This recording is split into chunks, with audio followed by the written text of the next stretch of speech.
Ta, Irshad, Nassim, Tasmina, Shahid, Ahmed Sher, Michelle, Dave. I saw at the beginning that Tar and Irshad were apologising for the tardy start to this meeting.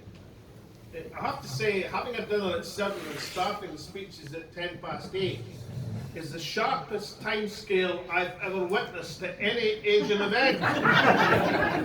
And having these 11 speakers before me is the shortest speaking list I've ever seen at any Asian event. I have to say, and incidentally, I knew that we would end up in the same party at some point, sooner rather than later, and welcome aboard, sir.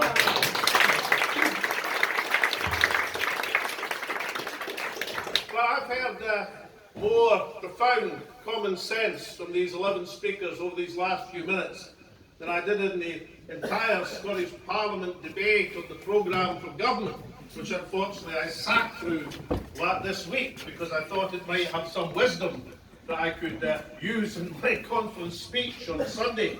I think these 11 speakers tonight have said things most eloquently and most appropriately.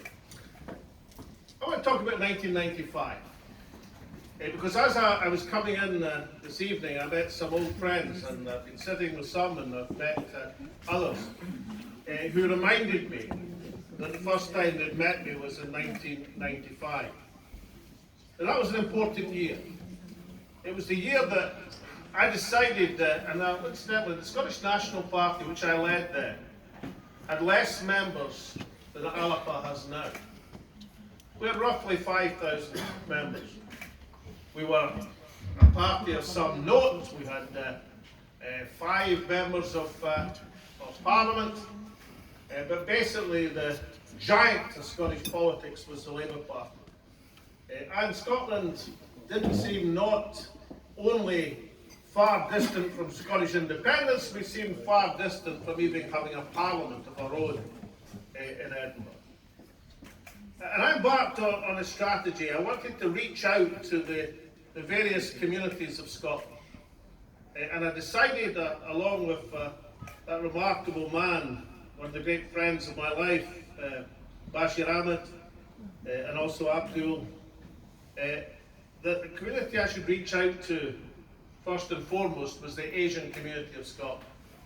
And we had the first meetings of Scots Asians. We took along to the SNP conference that year, and it blossomed forth. And I reached out to the Asian community because I was convinced that of all the communities and strands in our nation, the Asian community was our most patriotic. I sensed it, I knew it, and of course it turned out to be absolutely correct, because as Tasmina Ahmed Sheikh reminded us, if the vote in 2014, if the franchise had been restricted to this community, then Scotland would now be an independent nation.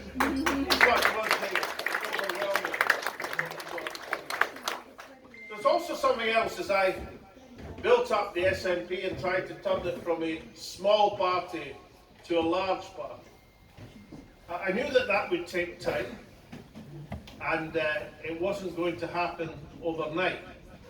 But I also knew there was a great importance in reaching out to the various strands and communities and also building up the SNP. Because I knew that every single time the SNP won a by-election or a council by-election or surged in the opinion polls, then the Labour Party would rediscover its enthusiasm for self-government. And the two things were automatic. The SNP wins the Perth and Ross by-election in 1995. The Labour Party says we have to have a Scottish convention. The SNP won in 1988 and governed, and the Labour Party almost overnight remembers that 50 years or so before they had a commitment to a Scottish Parliament. So I knew that as we built up the SNP, the challenge to the Labour Party would concentrate their minds wonderfully. Now, just as it was with the SNP and the Labour Party back in 1995, so is it now with Alba and the SNP. I believe that the message that this conference over this weekend will put forward will show that Alba has the ideas and the imagination to grab the attention of Scotland and to give people confidence in the ability of this nation to do what any other self-respecting nation does, and that is to be an independent country. I know and I believe that. I believe that over time, that Alba, as it communicates that message, will become the dominant force in Scottish politics. But I absolutely know that if Alba next May makes any sort of breakthrough in the council elections, then all of a sudden independence will go from the back burner to the front burner of the Scottish National Party. Instead of the leader of the SNP telling us how difficult things are, she would say what the possibilities can be. Because you don't convince a nation to move to independence by going, oh, Cohen, woe is me. You convince it to go to independence by saying, let's have the self-respect and imagination to make this country better, make it a country we can be proud of. And you don't take a country to independence by settling to be the provincial governor of part of another country. I mean, if Jinnah had wanted to be governor of the Punjab, he probably could have managed that under the Raj. But nobody would have remembered him in history. He'd just be another governor. I'd take governor of the Punjab just as any reference that came to mind. So, the ability of this nation should not be in doubt. What we have right now is a question about the ability of the National Party, charged with that responsibility to fulfil its historic role. I didn't build the SNP with the help of this community to become the dominant force in Scottish politics, to have it settled down in Westminster. I wanted it to settle up for Scotland. I didn't build the SNP with the help of this community to be content with governing in pocket money this country while its resources are filched and stolen. I built the SNP to run the first government of an independent state. The SNP party interested in the trappings of power. Its mission is to break the power of the state of the United Kingdom over the Scottish people. That is its role. And like all parties, like organisations, perhaps like all people, occasionally we have to be reminded of it. And I think with your help, we'll give the SNP a big reminder of that next May. Because with this community's support, encouragement, enthusiasm and dedication, then we'll start to see that electoral breakthrough of this new party of Alba. Incidentally, I didn't mention that the SNP had 5,000 members in 1995. At that stage, the SNP was 65 years old. Alba has 6,000 members and we're 5 months old.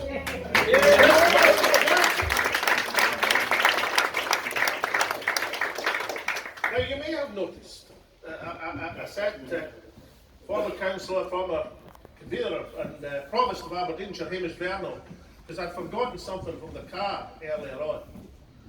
And it was something to illustrate this final bit of my speech about Scotland, about the nation of Scotland, and about this community. See, I like to think about our country as a tartan.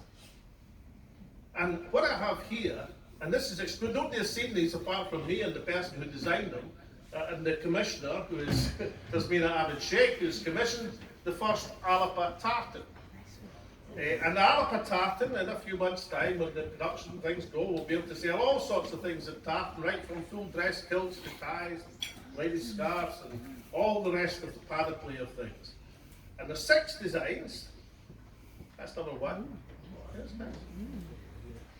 And number 2, and they all have the theme of the saltire and the Alba colours and the Scotland's national flag. There's number 3.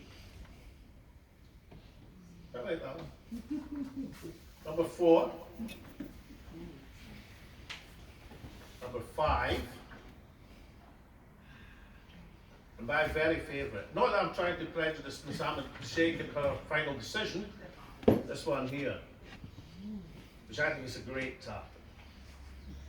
So why I think of Scotland as a tartan. A tartan is a very unusual nature of design. It has huge common factors. It weaves into the design certain threads, and there's usually about 5 or 6 different colours. But every single tartan is unique.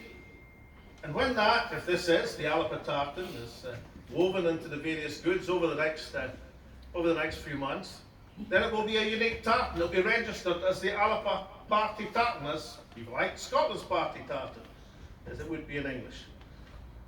And the reason I like to think of it, Scotland as a great tartan, that each of these threads and strands represent the tartan of Scotland, the community of Scotland. And this community is part of that tartan. And without any of these threads, this Alba tartan wouldn't be as beautiful as it's going to be. So the reason I so much endorse the work of Tar Rashad, of Abdul, in setting up and establishing Scots Asians for Alba. Safa. I love Scots Asians for Alba. I love the Asian community of Scotland. I love it for all sorts of reasons. I love it because it's part of the great tartan of Scotland. That is the key distinguishing role that this community has played in Scottish politics and can play again by supporting Alba. And inshallah, with your help, we shall achieve that independence which we all hold so dear. Thank you very much.